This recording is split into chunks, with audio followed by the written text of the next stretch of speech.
Hello, everybody. Welcome to Weekly Market News. Today is Monday, 15th of March, and we have seen quite positive week for stocks where Dow Jones recorded another record highs as well as S&P 500. While on the other hand, Nasdaq was a little bit under pressure, but also managed to get a 3% gain last week. Much less than compared to Dow Jones, like I said, 7% gain from Monday to Friday. Overall, sentiment has not changed much as we still, and also other risk assets, especially growth stocks and technological stocks, are battling with rising yields from U.S. treasuries, as this puts pressure on growth stocks and, in the other hand, makes much more appealing the value stock and cyclical stocks, which are much more included in Dow Jones index. So industrial index is doing pretty well. Like I said, recorded another record highs. We will most probably this week touch 33,000 points here on Dow Jones. So it will be another milestone for stock indices and stock markets in the United States. As like I said, we are still battling with rising yields from U.S. treasuries. On Friday, it was a very specific session where yields even topped 1.64%, even rose above that level. And especially what is concerning is the tempo and is the pace of the yields as they rise. So it will be challenging for the markets, especially for the growth stocks in the coming weeks, to kind of get over it and especially get it manageable in the long term. And overall, just understanding the fact that treasury yields and the rising yields are more or less the outcome that you would expect from the yields to be when you expect some kind of faster economic rebound, faster growth, and faster inflation as well that comes in hand with it. So why those yields were rising again on Friday? It was mostly because the fiscal stimulus bill which is $1.9 billion big, was passed through Senate and through House, and it was on Thursday night.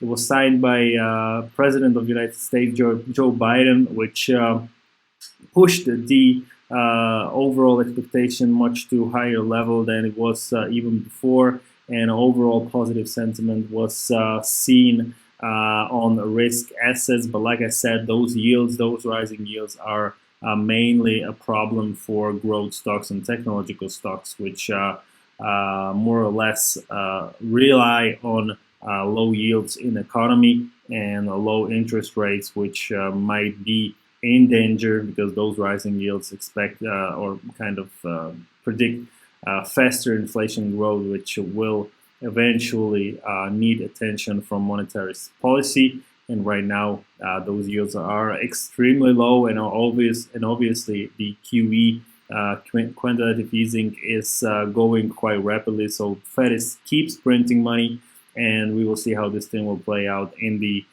coming weeks, especially on Tuesday, where FOMC meeting is scheduled at night.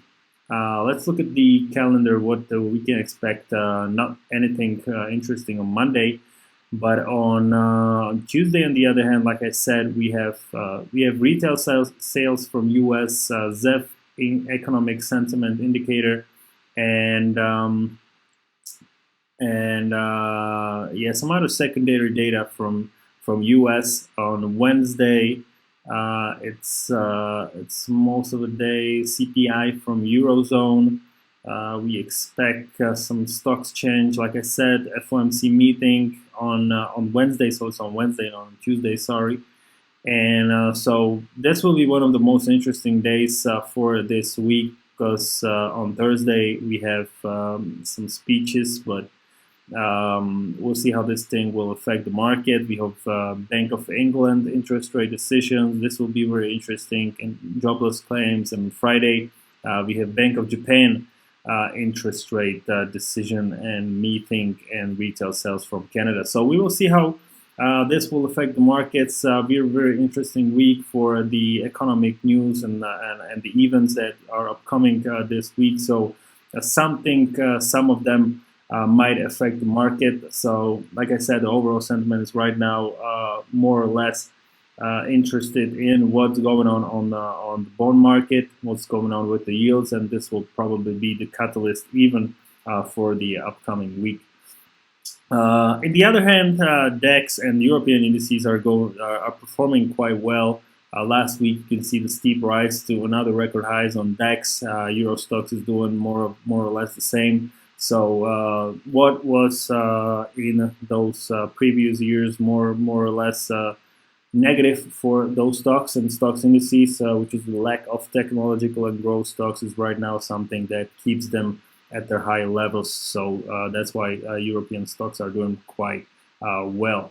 If you look at the forex and forex currencies, we can see some trend here when US dollar is taking advantage of those rising yields and is coming higher and higher. You can see some consolidation and correction here on Euro USD from these previous losses, but Friday and Monday is looking again quite negative. So we'll see how the market will be able to react to those rising yields if US dollar will remain strong, especially against euro and against Japanese yen, where those sentiments are quite obvious. On the other hand, we can see that the markets against the US dollar in the basket are not performing quite as bad. This is obviously British pound, where you can see the difference in the pace of vaccination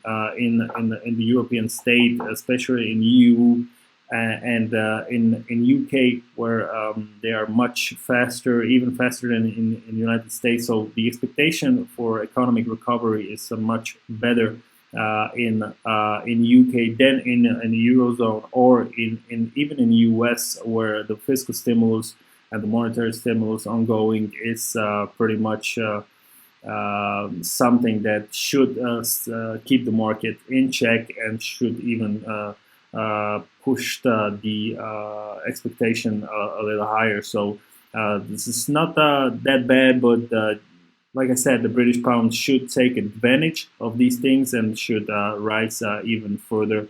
For example, above this Friday high that we created, especially exactly on 140 level. So that's something to break this week. But like I said, the more or less the fall is limited, like I said, on GBP, but as well as commodities currencies, where commodities are also taking advantage of the fact that economic recovery is probably going to be faster than expected, which will push the demand for commodities overall, and this more or less helps the demand to be stable for those currencies, for those commodities currencies, like is Canadian dollar.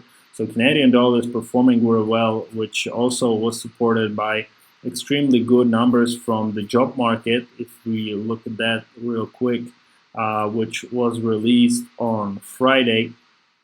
And you can see the unemployment change. The economy was able to create almost 260,000 job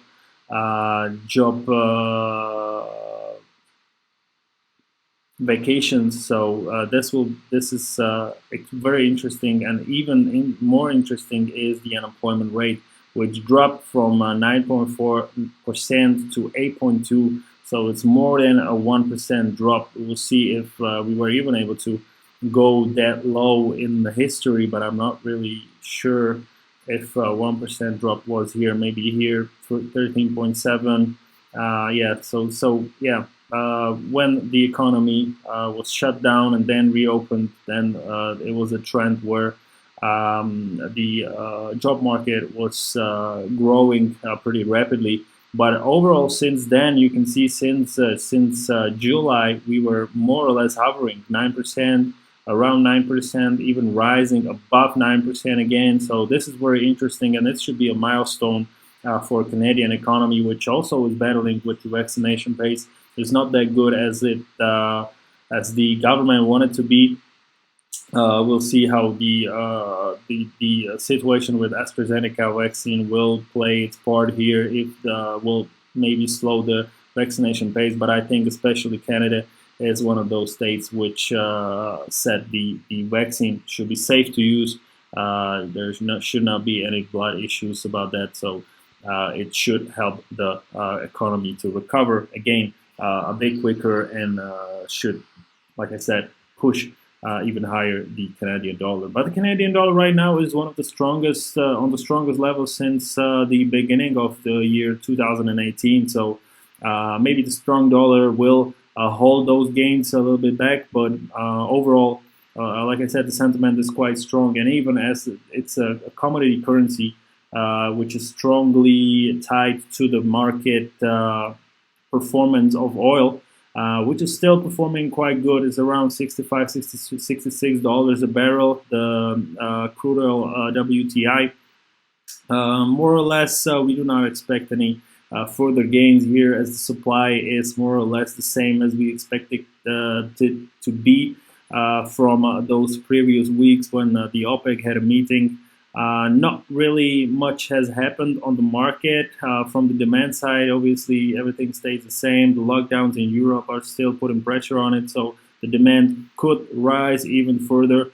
But the supply is a little bit tightened here, so there's no much space to fall below the $65 a barrel. I would closely watch those lows from the last week around $63.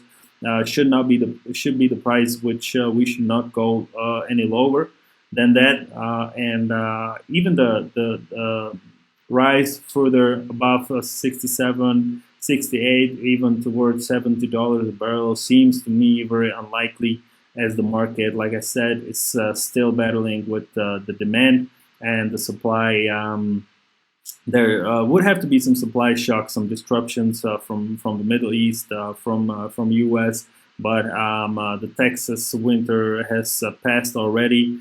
It should not disrupt them. The production in Saudi Arabia, we will see how the Yemen situation will rattle the markets, and if even it will. So those are those external shocks that we have to look out for, and obviously can help the market push a little bit higher. On the other hand, last but not least, we will look at the oil. The market of gold, which was again able to bounce from 1700, which was a confluence of very interesting levels. There was a 38.2 of previous Fibonacci here. From the previous rise, 1700 bounce from there, was able to rise. Again, some technical analysis stopped the market.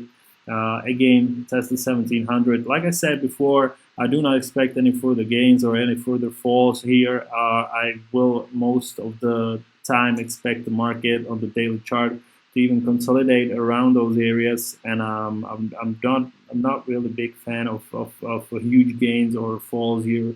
As right now is, we'll see how the strong dollar will affect those markets, but commodities prices are more or less doing okay. But US dollar can put them under pressure a little bit and even maybe hold the gains. So I'm not sure if this will be the case of gold, but we'll see if maybe perhaps the stronger dollar can push the market a little bit lower. So this will be it about the markets from for the last week. Like I said, the most important economic event for this week is a FOMC meeting, which is scheduled to be on Wednesday night. Other than that, we have another very interesting macroeconomic news. Meanwhile, we look at the rising yields and the yields from U.S. Treasuries, which will affect the market and overall sentiment and overall expectation for inflation, economic expectation of recovery, and also the further performance of technological and growth stocks. So this will be it for today's videos. Thank you guys for watching, If you have any questions, leave it down in the comment section below the video, and I will see you next week.